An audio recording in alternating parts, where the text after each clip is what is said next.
en el contexto ecuatoriano y saber cuáles son esas facilidades o esos obstáculos para la participación de las mujeres en actividades de investigación. Nosotros realizamos un estudio que fue aprobado por el Comité de Bioética e Investigación en Seres Humanos en la Universidad de Cuenca y el objetivo era explorar las visiones de los docentes universitarios frente a la integración de las mujeres en la ciencia en el contexto ecuatoriano para comprender lo que les comentaba, limitaciones y facilidades que existen en la realización de las actividades de investigación. El diseño que nosotros utilizamos fue un estudio cualitativo, realizamos entrevistas semiestructuradas, transcritas y analizadas con el programa Atlas-T. Nosotros para este estudio seleccionamos para las entrevistas 6 mujeres investigadoras, 6 hombres investigadores y 5 mujeres que realizaban gestión en diversas universidades de Cuenca, Quito y Guayaquil y como les comenté, el proyecto fue aprobado por el Comité de Bioética e Investigación. Entre los principales resultados que nosotros encontramos, pudimos hacer unas 5 categorías o unas 5 aspectos que nos pareció más importante resaltar. En primer lugar, tenemos la visión de la mujer como representante del hogar. Luego encontramos que las mujeres tenían o hablaban de mismas capacidades, pero diferentes oportunidades. También se encontró otra categoría interesante que fue las destrezas necesarias para hacer investigación, los obstáculos para hacer investigación y por último, ¿qué podríamos proponer para mejorar en la academia estas actividades de investigación? Ya. En relación a la primera categoría o al primer grupo, a la primera categoría de información, que era la visión de la mujer como representante del hogar, encontramos nosotros que tanto hombres como mujeres encontraban que la mujer tiene un rol principalmente como madre, que es un poco lo que se habló ya antes, ¿no es cierto? Siempre también la mujer destaca o se reconoce en ella misma incluso el papel de cuidadora, ya sea de los hijos, del esposo, de la pareja, de los padres, es decir, que la mujer tiene un rol fundamental tanto en la maternidad como en el cuidado. Por otra parte, las mismas mujeres y los hombres también reconocen que la mujer es aquella que además tiene que estar pendiente de la alimentación y principalmente lo que son las actividades de la cocina, ¿no? O sea, básicamente esto es una actividad que le corresponde a la mujer y también la limpieza del hogar está básicamente atribuida a la responsabilidad de la mujer. Esto está reconocido por hombres y por mujeres universitarias, ¿no?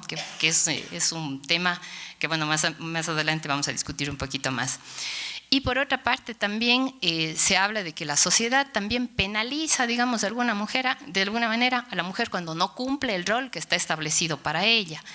Y la mujer, a su vez, también reconoce esa mayor responsabilidad dentro del hogar frente a su pareja o frente a los hombres. En la segunda categoría, cuando hablábamos de cómo reconocen las capacidades los hombres y las mujeres y las oportunidades, veíamos que hombres y mujeres coinciden que las mujeres tienen iguales destrezas y capacidades que los hombres. Sin embargo, las mujeres hacían una referencia a que hay mayor preferencia para los hombres impuesta por la misma sociedad, tanto para la realización de actividades de investigación como para las actividades de gestión académica. Y esto incluso van a hablar algunas compañeras en el día de mañana también en la mesa de cómo se han asignado los roles, por ejemplo, de rectores, vicerrectores, directores de carrera, decanos, en las universidades del Ecuador y vemos que prioritariamente los roles o los cargos de dirección siempre están en manos de los hombres, digamos, y los de codirección o subdecanatos generalmente están ocupados por las mujeres. A pesar de esto, los hombres indican que no hay una diferencia ni preferencia para los hombres, sin embargo, las mujeres sí encontramos o sí ven esta diferencia, ¿no? En la tercera categoría de las destrezas necesarias para hacer investigación fue bastante interesante lo siguiente, ¿no? Hombres y mujeres coinciden que las mujeres tienen una visión o aportan más en la investigación en temas relacionados con el impacto social, que facilitan el trabajo y también que hay una falta de reconocimiento en los aportes de las mujeres en la investigación en el Ecuador. Sin embargo, Solo los hombres reconocen que las mujeres, por ejemplo, son mucho más organizadas, más decididas en las actividades de investigación, son aquellas que les cuesta menos tomar decisiones y sacar más pronto o encontrar alguna solución más pronto a los problemas que se encuentran en investigación. Y algo que nos llamaba la atención a nosotros es que las mujeres, por ejemplo, no reconocen en sí mismas estos valores, ¿no? O estas capacidades. Sin embargo, algo que fue interesante, les digo, ¿no? Fue que muchos hombres reconocían, ¿no? Incluso algunos decían, cuando las mujeres se integraron a los equipos de investigación, muchos problemas se resolvían más fácilmente, nos organizábamos mejor, aprovechábamos más el tiempo. Pero las mujeres en ninguna de las entrevistas reconoció en sí misma estas capacidades, ¿no? En la siguiente categoría sobre obstáculos para hacer investigación, bueno, en general hombres y mujeres no mencionaban obstáculos en relación al género. Sin embargo, lo que sí se mencionaba es una falta de reconocimiento del impacto de la investigación en general dentro del ámbito académico. Otro resultado que fue interesante también es que lo que más decepciona dentro de la investigación es la carga burocrática para las actividades de investigación y el acceso económico. Y en la última categoría, que eran las propuestas para mejorar en la academia las actividades de investigación, se encontró que las recomendaciones estaban enfocadas a que las instituciones, especialmente académicas, deben tener un mayor apoyo a sus investigadores, debe también fomentar la capacitación en fuentes de financiamiento externo y también cómo aplicar a este financiamiento y que la propuesta pueda resultar beneficiada. Y por otra parte también el apoyo en redes de investigación locales, nacionales e internacionales. Y bueno, no lo puse aquí, pero algo que hemos estado hablando igual desde la mañana y que imagino seguiremos hablando es la importancia de fomentar la investigación en los niños, en la familia. Se habla de que si nosotros, digamos, desde la universidad podemos incentivar a los estudiantes, a las estudiantes a que participen más en actividades de investigación. Sin embargo, es la etapa escolar, la etapa preescolar, donde estas diferencias van a ser marcadas a nivel de las actitudes y de los conocimientos y luego, digamos, en realidad, en la práctica ya de las actividades de investigación de los niños. Coincidían hombres y mujeres que aquellos, bueno, sobre todo las mujeres que hacían gestión, que desde que ellas se acuerdan, desde que eran pequeñitas, en su hogar, tanto el papá como la mamá, promovían que ellas lean, que realicen otras actividades, ¿no? Que vayan a jugar fútbol, que participen en otras actividades que, entre comillas, no eran comunes para las niñas, ¿no? Pero todo esto, por ejemplo, las mujeres gestoras recalcaban, ¿no? Decían, mis papás desde pequeñita me decían, tú tienes que leer, tú tienes que trabajar, tú tienes que ser profesional y que en muchos casos incluso les decían, qué lindo que algún día hicieras cosas que sean reconocidas a nivel de todo el mundo. Entonces, esas frases en los niños, digamos, generan un impacto que se refleja luego ya en la edad adulta. Y como conclusiones tenemos, bueno, que lo que habíamos dicho, ¿no? La mujer tiene un rol que está impuesto o reconocido por la sociedad y que la mujer, pese a que realiza actividades de investigación que son académicas, incluso algunas muy reconocidas, reconocen en sí mismas ese rol y esa responsabilidad en el hogar, ¿no? También, de alguna manera, el hombre se siente más libre de disponer de su tiempo para realizar muchas actividades. Y por otra parte, lo que decíamos también, que la sociedad también penaliza a las mujeres que realizan muchas actividades dentro de su trabajo. Incluso las mismas mujeres sienten, e incluso lo decían, ¿no? Aquí lo he puesto, decían, robo tiempo de mi familia por hacer cosas del trabajo, cuando llevan estas actividades a la casa. Mientras que los hombres no reconocen eso, ¿no? Los hombres pueden trabajar todo el día y luego van a la casa, siguen trabajando, pero están bien. Algo que es importante, lo que les decía, es las mujeres tienen muchas capacidades, igual que los hombres, o incluso algunas capacidades especiales que permiten un mejor desarrollo y alcance de los objetivos dentro de los procesos de investigación. Sin embargo, las mismas mujeres necesitan reconocer esas capacidades para potenciarlas y para igual seguir influenciando, ¿no es cierto?, desde la edad pequeñita de los niños, ¿no? Y bueno, en general las dificultades que en esta investigación encontramos para hacer investigación no estaban tanto relacionadas como el género o directamente relacionadas con el género, sino más bien con temas de financiamiento, burocracia, etcétera, ¿no? Y lo que se recomendaba, bueno, fomentar las redes de investigación, pero algo que recalco entre las recomendaciones importantes es fomentar desde la edad preescolar en los niños, primero la igualdad que existe y luego las capacidades que tienen para que puedan desarrollarse. Muchas gracias. Para mí un verdadero honor estar acá. Agradezco públicamente nuevamente la invitación que me han hecho. Y lo que vengo a compartir en la mañana de hoy son algunas reflexiones, tratando de circunscribirme a lo que 20 minutos nos permite, algunas reflexiones sobre el androcentrismo y el adultocentrismo en la producción del conocimiento. Y para esta reflexión voy a partir de dos premisas fundamentales, un poco en la misma dirección de lo que planteaba previamente Lucía. Estas dos premisas son, primero, que la ciencia históricamente ha creado y perpetuado conceptos y teorías que han validado y que continúan validando la dominación.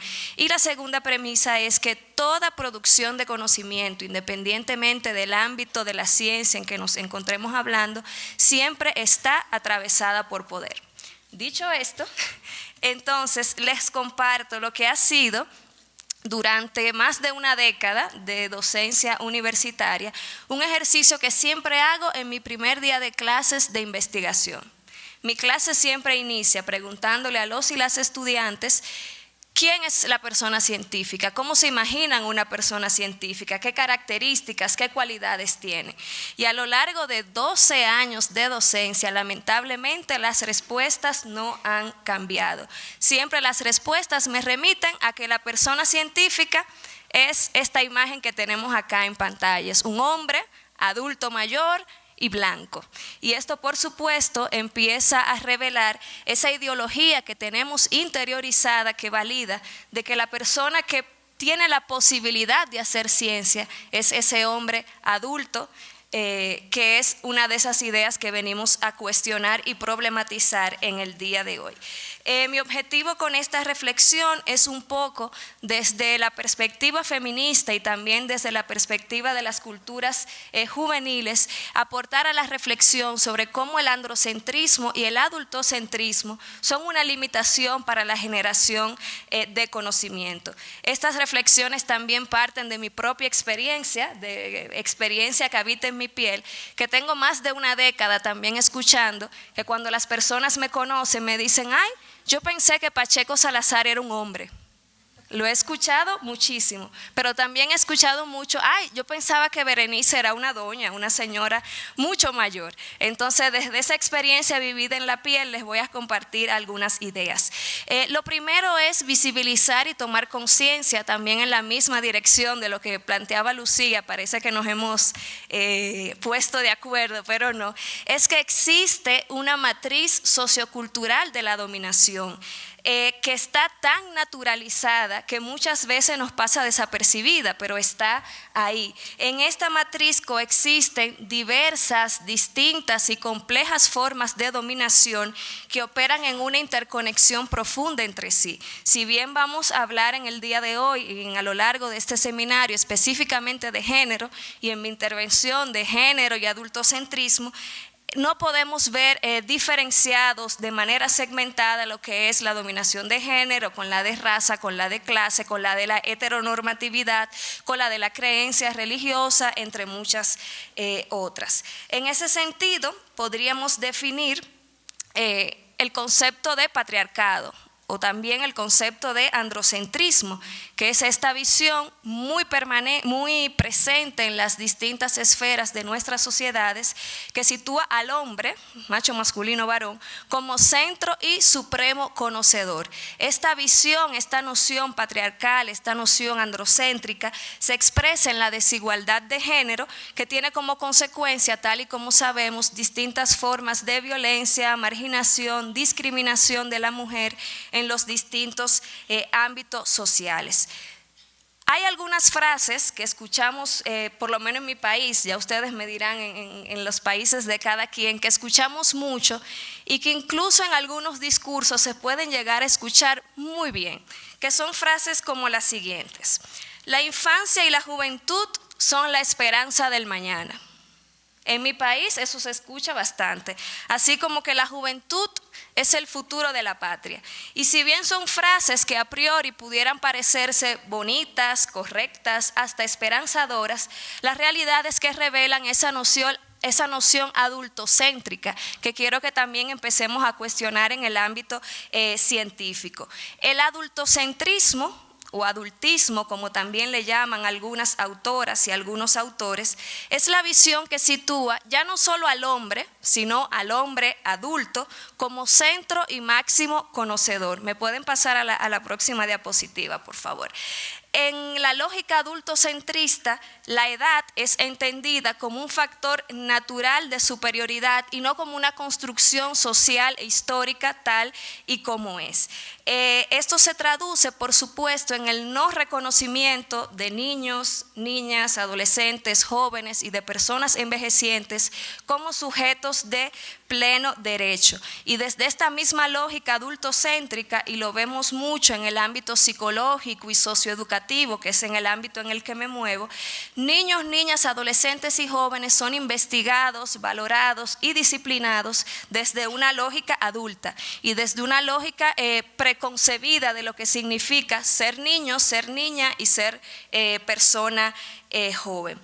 Existe entonces el concepto, que es el central en esta reflexión, del patriarcado adultocéntrico, donde se cuestiona que lo que consideramos ser mujer, lo que consideramos ser joven, al igual que el ser hombre, son nociones que han sido construidas históricamente, socialmente a lo largo de los años y que son homogeneizantes, que son esencialistas y son estereotipadas. El problema de estas concepciones es que impiden el desarrollo pleno y completo y diverso del ser humano, de la persona. Y por supuesto también se generan jerarquías que son las que posteriormente validan la dominación y la desigualdad social. Lo que quiero decir con todo esto es que en la manera en que se hace la ciencia existe y está muy presente el dominio y los sesgos adultocéntricos y androcéntricos.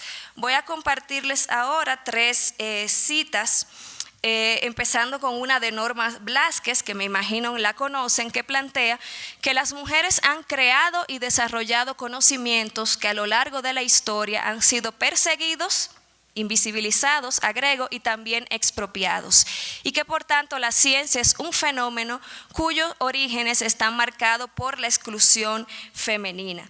Evelyn Fox Keller, digamos que agrega a este diálogo que la ciencia ha sido producida por un subconjunto particular de la raza humana, hombres blancos de clase media, y que se ha evolucionado bajo la influencia normativa de este ideal de masculinidad particular. Claudio Duarte plantea que existe una interconexión entre esta dominación patriarcal y esta dominación adultocéntrica, planteando incluso que puede decirse que en sus orígenes este adultocentrismo constituye una extensión del dominio patriarcal. Eso es recuperando la lógica del inicio de ver todas estas formas de dominación de manera interconectada. Quiero ahora plantear 2 principales expresiones de este patriarcado adultocéntrico en el ámbito científico. 2 conceptos que todos hemos conocido, trabajado y cuestionado, que es el concepto de la razón científica y el concepto de la objetividad y la neutralidad. Ambos conceptos sumamente cuestionados, debatidos y problematizados desde los estudios de género y desde la propia práctica feminista. En relación a la razón científica, se asume la razón como el criterio de la humanidad. Quien tiene la razón es lo humano y por tanto el sujeto cognoscente, el sujeto que puede conocer. Desde la lógica patriarcal adultocéntrica, que es la que estamos cuestionando en la mañana de hoy, se considera falsamente que las mujeres y las juventudes no son poseedores de esa razón. Como antes decía en la conferencia magistral Lucía, desde una lógica binaria y dicotómica se asume que lo emocional somos las mujeres y que eso es inferior, ¿verdad?, a la razón. E igualmente se asume que la juventud es sinónimo de rebeldía, de inmadurez, y eso como que no va con la producción del conocimiento científico. Por otro lado, la noción de objetividad o neutralidad en la ciencia se presentan como características inherentes de lo que implica el conocimiento científico. Y ahí les quiero presentar dos citas de dos autoras reconocidas. Si pasan a la siguiente, por favor. Okay. Sobre la objetividad científica nos dice Liz: la objetividad es un conjunto de prácticas intelectuales que sirven para separar a las personas del conocimiento de su propia subjetividad. Y Donna nos dice: las ideologías oficiales sobre la objetividad y el método científico son guías erróneas sobre cómo el conocimiento científico es actualmente y efectivamente producido. Todo esto nos lleva a la reflexión sobre cómo lo que se considera, lo que se considera objetivo y neutral solo puede ser masculino, porque dentro de esta lógica dicotómica, esto es lo que se considera parte de la esencia de la identidad masculina tradicional. Es decir, que ese sujeto que se plantea teóricamente como neutro termina siendo siempre masculino. Todo esto remite a que existe una inseparabilidad entre el conocimiento científico y la colonialidad del poder. Cuando hablo de colonialidad del poder, me refiero a esos distintos mecanismos de dominación que venimos heredando desde la época de la colonización, y donde la desigualdad de género y la desigualdad de edad, pero también la de raza, son pilares fundamentales en la construcción de esa desigualdad histórica. Puedo plantear entonces que existe una inseparabilidad entre el conocimiento científico hegemónico, digamos, ¿verdad?, y la colonialidad adultocéntrica, patriarcal, que se expresa en 7 principales elementos. ¿Me pueden pasar a la siguiente, por favor? 7 principales elementos que son: primero, ese conocimiento científico se sustenta y se refuerza en la idea de que el sujeto racional es lo europeo, es el norte, y que por tanto todas nosotras latinas somos sujetos y no somos objetos, y no sujetos de conocimiento. La asunción de que el sujeto que conoce, que el sujeto que puede hacer ciencia, responde a esa matriz de dominación que presentaba al inicio, y por eso no es casual que durante más de una década, en el primer día de clases, todo el mundo me describa como persona científica a ese hombre adulto mayor. Desde esta lógica patriarcal y adultocéntrica se asume a mujeres y juventudes como objetos de la ciencia y no como sujetos, como ya antes dije. En consecuencia, se desvalorizan los saberes y las experiencias de las mujeres y las juventudes, y se nos excluye, o se nos trata de excluir, porque verdad, pues podemos más, de las esferas institucionalizadas de la academia y del ámbito científico.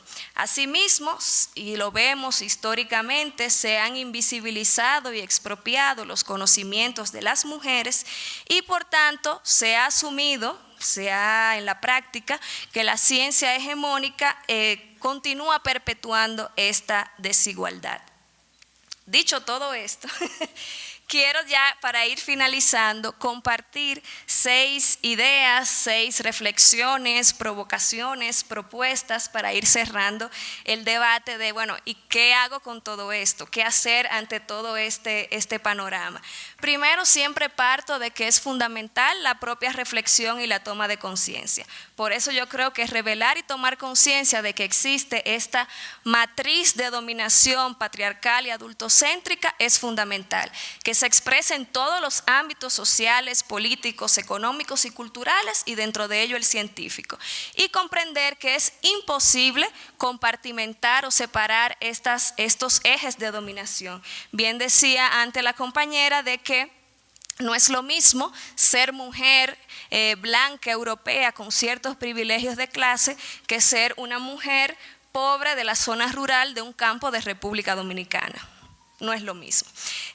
Junto a eso también es fundamental repensar y cuestionar los conceptos de objetividad y la razón científica. Ahí planteo varias propuestas. Desde el feminismo se ha teorizado bastante sobre esto y se han hecho bastantes propuestas, pero se habla, por ejemplo, de hablar de conocimiento situado, como ya antes se mencionó, de ver objeto y sujeto en la ciencia en términos más dialécticos, comprender la objetividad más como una subjetividad compartida o consensuada.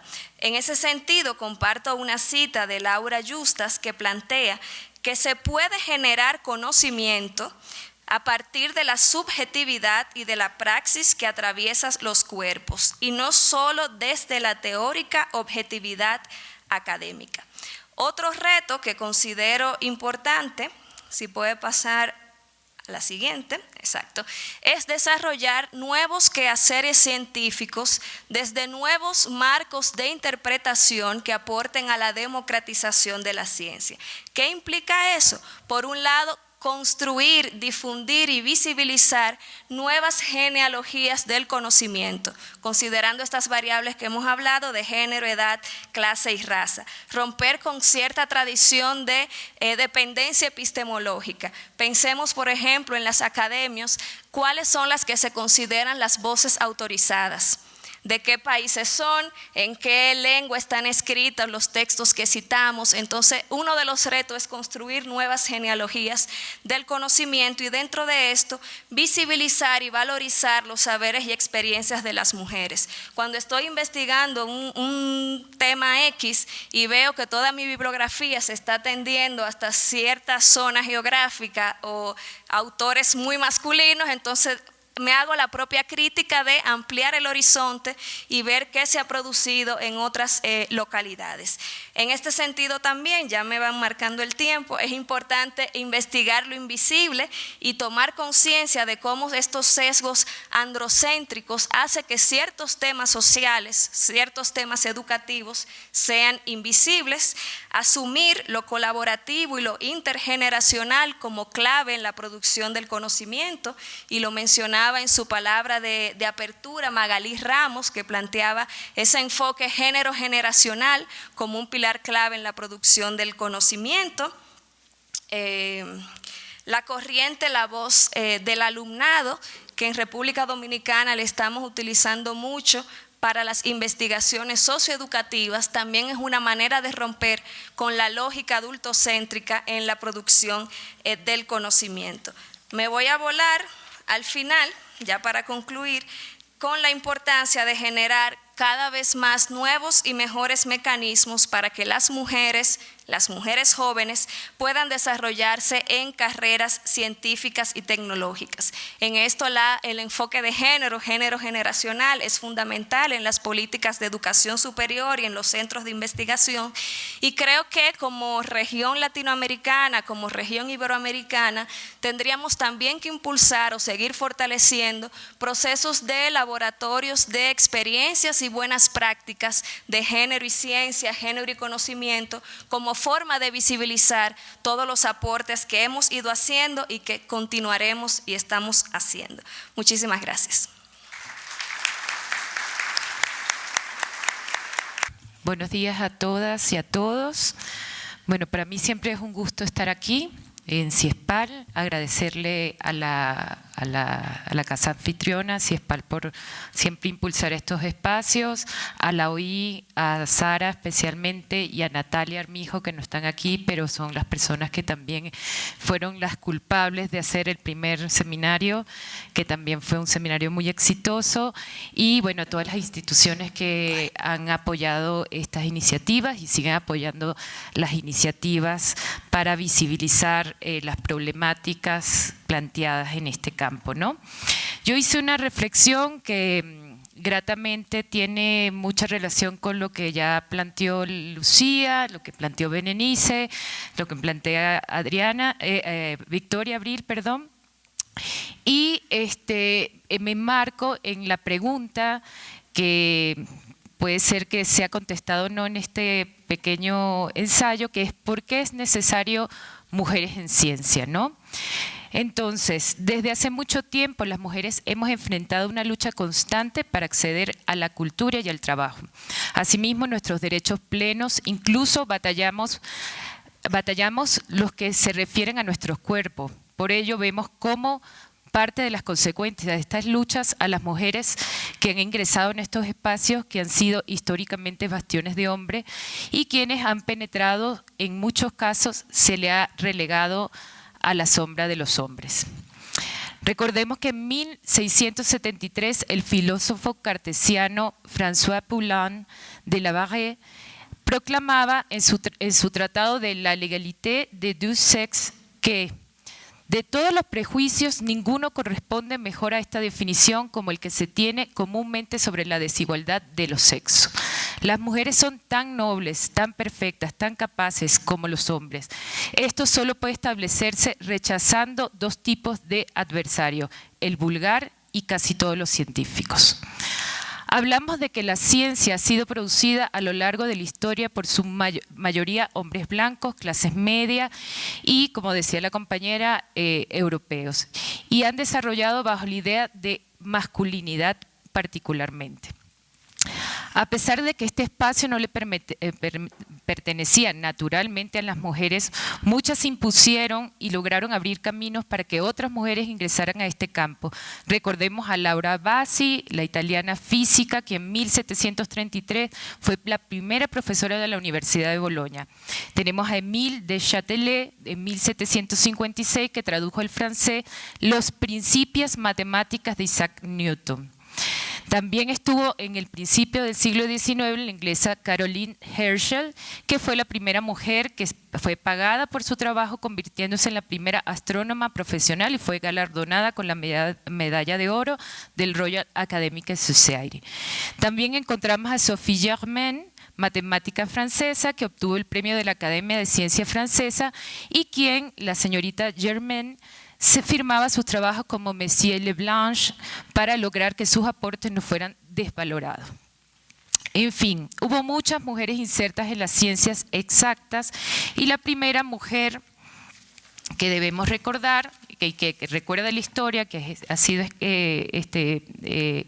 expuesta, es la matemática y filósofa Hipatia, quien perfeccionó el astrolabio y el planiferio, y también está Adam Lovelace, matemática aficionada, que trabajó en la propuesta de un nuevo algoritmo de programación. Aunque faltan muchas mujeres por mencionar y que trabajaron en ciencias exactas y sus trabajos fueron un aporte importante para nuestras sociedades, hoy en día hay más mujeres en la ciencia que en los siglos pasados. Sí, esto sin duda. Nuestra conquista por penetrar la educación superior aumentó nuestra participación en el mundo académico y profesional. Pero existe una brecha persistente entre las mujeres y los hombres que se dedican a la investigación científica, lo cual genera que talentos potenciales para la creatividad y la innovación no se utilicen en su totalidad, y esto produce sin duda un impacto en el crecimiento económico sostenible de los países, pero también en la producción de conocimiento científico. Por ello nos planteamos qué tipo de ciencia emerge cuando es desarrollada por la mayoría de hombres. Es allí, como señala Blázquez y Mafía, que existe una interrogante en torno a la posibilidad de una manera de hacer ciencia y producir conocimiento científico, pues la ciencia ha estado producida por una óptica filosófica, epistemológica, androcentrista y sobre aquellos pilares sobre los que enuncia como una verdadera como verdadera la producción de conocimiento y que juega un papel importante en la exclusión de las mujeres en la ciencia, incluida la literalidad del lenguaje y la exclusión de las emociones, y cuya síntesis se produce a objetividad, neutralidad, valorativa y universalidad. La lógica de esta orden se sustenta en la dominación del control del intersubjetivo, es decir, el proceso de producción de conocimiento científico en el que el sujeto epistémico es capaz de replicar la conclusión del hecho narrado por todos los sujetos epistémicos anteriores y por venir, a partir de una serie de reglas compartidas al interior de la comunidad científica. Por ello, también exponemos lo cuestionado por Evelyn Fox Keller, feminista, biofísica, matemática estadounidense, en qué medida está ligada a la ciencia la idea de la masculinidad y qué pasaría si la ciencia fuera distinta. El desarrollo y planteamiento de los estudios en la ciencia se relacionan con muchos factores y no solo la evidencia empírica ni la necesidad lógica, están relacionados por una influencia de las ideologías, la fuerza política y sociales en el desarrollo del conocimiento científico. Por eso, Fox Keller plantea que el conocimiento actúa en lo social y personal y por ello en la búsqueda del conocimiento científico hay una cantidad de hábitos mentales que influyen en el desarrollo y existe por lo tanto una manera de pensar dicotómica. De este modo también se plantea el término del conocimiento situado y como plantea Pérez Cedeño, la ciencia es un conocimiento situado que se hace en un tiempo y en un lugar y los seres humanos que practican la ciencia pueden pertenecer a varias comunidades políticas, religiosas, académicas.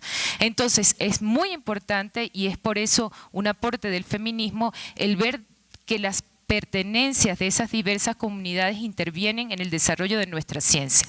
Hay varias perspectivas feministas en ciencias, pero yo creo que prácticamente todos los feminismos admiten el conocimiento situado.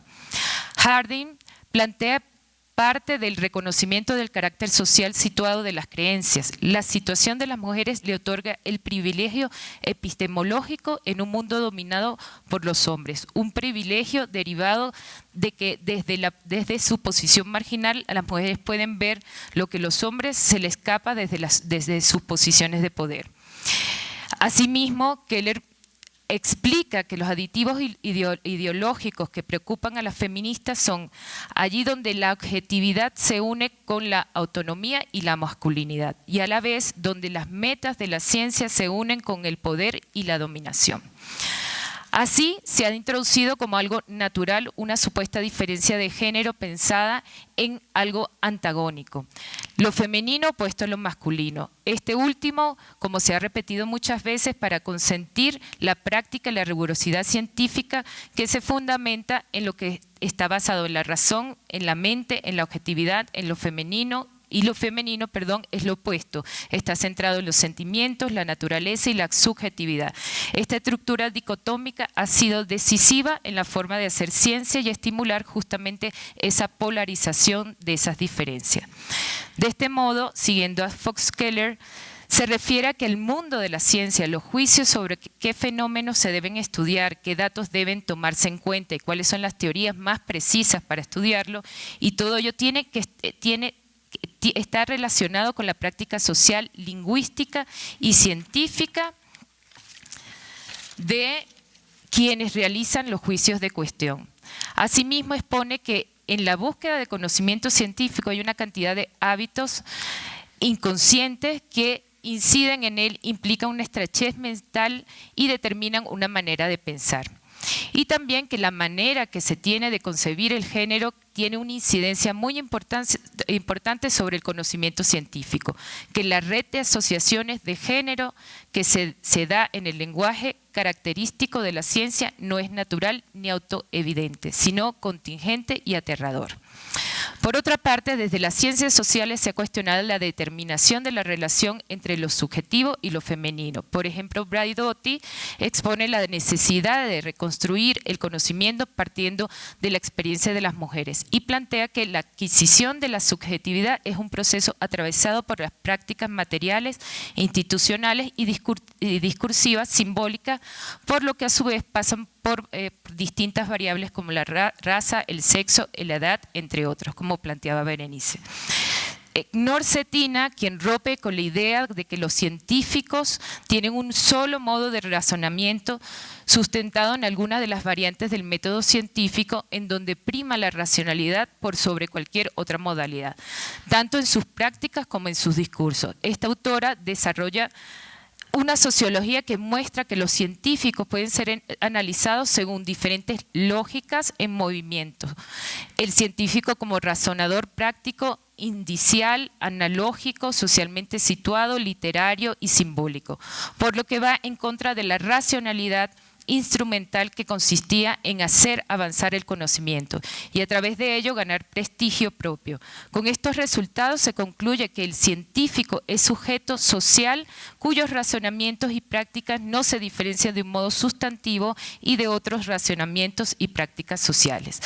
La ciencia sin mujeres corre el riesgo de no poseer una visión diferente, diferenciadora, y podría caer en un planteamiento distinto y perjudicial para cualquier género. Las mujeres sin duda aportan una nueva perspectiva al mundo de la ciencia. Por ello es necesario visibilizar más el trabajo que realizan y la producción de conocimiento. La voz de la ciencia es crucial para abordar los desafíos de cada país. La ciencia es un medio exitoso para generar conocimiento, como se ha demostrado durante siglos. Sin embargo, demuestran que las mujeres siguen siendo minorías en la producción de trabajos indexados y de la misma forma son pocos quienes están insertas dentro de las prestigiosas academias de ciencia. Asimismo, volviendo a Fox Keller, es necesario abolir esos estereotipos de una ciencia masculinizada porque perturba la formación y las inquietudes de las niñas y los niños que quieren hacer ciencia, a pesar de que ellos son más francos y menos conscientes de esa expresión. Desde bien pronto, incluso en la presencia de modelos de rol y no estereotipados, niñas y niños aprenden a identificar las matemáticas y las ciencias como masculinas. La física, la química, la matemática y la ingeniería forman parte de las ciencias exactas llamadas duras, por oposición a las ciencias sociales y humanas, a veces clasificadas blandas. Algunos sociólogos han cuestionado la pertinencia de la expresión como si las ciencias de la naturaleza solo pudieran ser inhumanas. Se puede suponer que las consideraciones de este tipo asociadas a la presión social y a la importancia de los prejuicios persistentes en el recorrido escolar de las niñas son susceptibles en hacer influido en los jóvenes estudiantes en sus opciones universitarias. La identificación entre el pensamiento científico y la masculinidad está anclada en la cultura en general que los niños y las niñas tienen pocas dificultades de internalizarla. Ellas consideran que los científicos son hombres y la ciencia es masculina. Por ello, hay una creencia de que existen carreras femeninas y masculinas, y la ciencia dura es una carrera masculina, es una cuestión de hombres. Y ellos producen lo que llamamos conocimiento válido. Esta percepción es para muchos de ellos lo real. Por ello, la incorporación de las mujeres y otros sexos es importante para concebir una ciencia sana, una ciencia que sea nombrada por el género, que no sea nombrada por el género, como plantea Keller Fox, sino que permita estrategias diversas y nuevas concepciones y romper esa hegemonía intelectual masculinizada que domina la ciencia y son más pretensiones políticas que científicas. Si llegamos a esto, cambiaríamos el panorama actual de la poca presencia de las mujeres en la ciencia, en las carreras y profesiones relacionadas con las STEM, que son las conocidas tecnología, matemática, ingeniería. Y de acuerdo al informe de la UNESCO del 2015 sobre la ciencia en el nivel mundial, solo el 28% de los investigadores en el mundo son mujeres. Estos resultados muestran que las investigadoras por lo general tienen menos posibilidades de acceder a fondos, a redes, a cargos directivos que las colocan en desventaja para la generación de un nuevo conocimiento y la producción científica de alto impacto. El conocimiento científico ha de ser entendido como lo que es un proceso cultural que se disuelve en la ideología, las relaciones de poder y de género. Por ello, colabora directamente en la dominación de un grupo por otro en proyectos sociales sexistas, racistas y clasistas. Por ello es vital abolir el carácter androcéntrico de las instituciones científicas, pues existen importantes diferencias en las oportunidades de desarrollo profesional de mujeres y hombres dedicadas a las carreras STEM. La poca presencia, que ya lo hemos mencionado, de las mujeres en estas carreras exponen la necesidad de reelaborar políticas públicas con una transversalidad de género. Por lo tanto, es evidente que existe un problema de sexismo en las actividades de ciencia y tecnología que producen una sistemática discriminación hacia las mujeres. Los científicos, cuando hacen ciencia… Los hombres ascienden con mayor rapidez que las mujeres y obtienen puestos con mayor sueldo, como lo había mencionado la compañera Victoria, y tienen más capacidad de dedicación. La lentitud del crecimiento del total de las mujeres en la categoría de investigación no se corresponde con la velocidad y el valor de las cifras de graduadas de tercero y cuarto nivel. Por otra parte, es indispensable que desde el nivel inicial de formación educativa se incentive el interés de las niñas por la ciencia y la tecnología.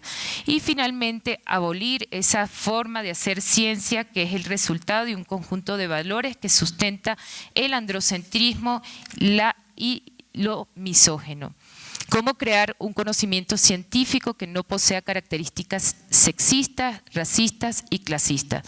Y respondiendo a la pregunta que titula el trabajo, ¿por qué es necesario las mujeres en la ciencia?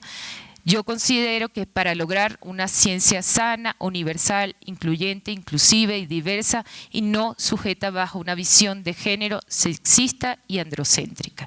Muchísimas gracias.